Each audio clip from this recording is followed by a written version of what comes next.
съм Магдалена и съм нещо между змия и медуза. What? Играта е следната. Имаме жури, който ще ви оцени аутлитите. Който има най-готин костюм, печели 10 чата. Казвам се Моника, отнеми 3 дни и беше просто набързо го направих днес.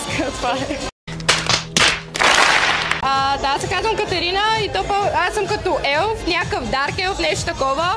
Беше малко last minute и ми отне малко 2 часа с пазаруването и с нагласянето едновременно. Аз съм Магдалена и съм нещо между змия и медуза. А където дойде идеята? От Pinterest! Кажи ми, кой е най-готиният аутлит от тези момичета? Сега искам тези 10 чота да ги подариш на най-готиното момиче, което се облага. Дарявам ги на маската, която е присна като крат. Давай ти! Давай. Браво, момичета! Честито!